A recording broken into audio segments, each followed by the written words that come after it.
De nos jours, il est quasiment impossible d'échapper à ce phénomène que sont les jeux vidéo. Tout le monde en a déjà entendu parler et quasiment tout le monde a déjà joué. Que ce soit sur une vieille console des années 80, ou sur une console récente, ou même sur leur téléphone. Par contre, très peu de gens connaissent le réel impact que les jeux vidéo peuvent avoir sur notre vie. Les jeux vidéo ont autant le pouvoir d'aider la santé et le cerveau de quelqu'un que de lui nuire énormément. Puisque ce n'est pas tout le monde qui joue et qui connaît les différents types de jeux qui existent, je vais commencer par ça. Premièrement, il y a les jeux d'action, qui comme son nom l'indique, mettent le joueur directement dans une action composée de défis à surmonter. Une sous-catégorie importante des jeux d'action est le jeu de tir. Donc, un type de jeu où il faut se battre avec des armes. Cette sous-catégorie peut se diviser en FPS et en jeu de tir à la troisième personne. Le mot FPS signifie First Person Shooter ou jeu de tir à la première personne. Dans ce mode de jeu, on est directement dans la peau du personnage, comme dans Call of Duty ou dans Halo. Dans le jeu de tir à la troisième personne, la caméra est placée au-dessus de la tête de notre personnage, comme par exemple dans Fortnite. Il y a également des jeux d'action-aventure. Ce genre de jeu consiste à résoudre des défis afin d'obtenir des objets qui te permettront d'avancer dans le jeu. Un bon exemple est la série The Legend of Zelda. Les jeux de type RPG, Role Playing Game ou jeux de rôle, sont probablement les plus populaires au monde.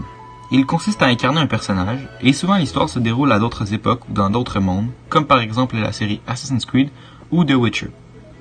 Plusieurs RPG entrent dans la catégorie des jeux open world ou à monde ouvert.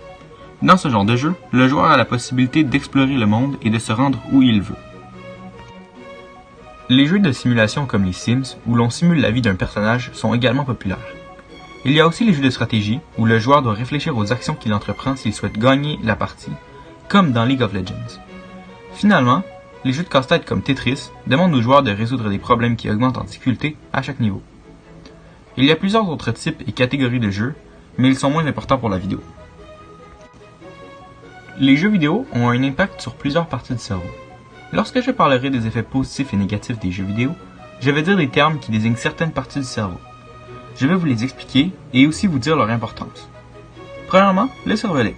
C'est une petite partie qui se situe sous le cerveau. Il sert principalement à contrôler le mouvement et la coordination. Ensuite, il y a le cortex préfrontal, qui est responsable des émotions et de l'humeur. Pour finir, une partie très importante du cerveau pour les jeux vidéo, l'hippocampe. Il sert à la mémoire et à la navigation spatiale, c'est-à-dire se diriger et le sens de l'orientation. Nous avons tous déjà entendu cette fameuse phrase qui affirme que les jeux vidéo rendent les enfants violents. Cette phrase est bien évidemment fausse. On pourrait être surpris de ce que les jeux vidéo peuvent amener de positif à notre cerveau. Les jeux d'action permettent aux joueurs d'améliorer leur attention visuelle. En effet, une étude publiée en 2003 dans le journal Nature montre que les joueurs ont eu plus de facilité à résoudre des tâches qui demandaient une grande attention visuelle que les non-joueurs.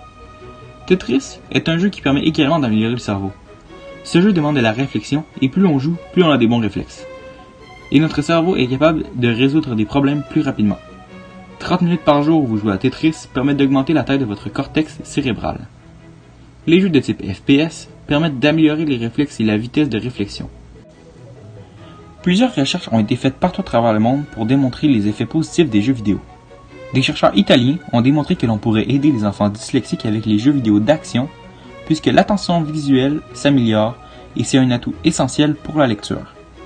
Des chercheurs britanniques ont constaté que les jeux de stratégie comme StarCraft pouvaient augmenter la flexibilité du cerveau. Deux universités londoniennes ont testé 72 personnes qui jouaient à StarCraft et aux Sims pendant 40 heures de 6 à 8 semaines. Résultat, les joueurs étaient capables de compléter des tâches de flexibilité et cognitive plus rapidement.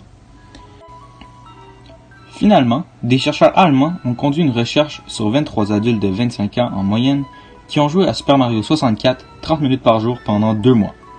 Les résultats ont démontré que les cellules grises ont augmenté dans l'hippocampe, le cortex cérébral et le cervelet, les zones responsables de la navigation spatiale, de la mémoire, de l'organisation et de la motricité des mains.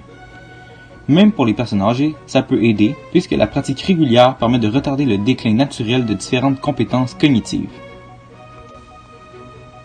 Lorsqu'on parle de jeux vidéo et de leurs effets, ce qui revient le plus souvent est la violence qu'ils apportent aux jeunes enfants.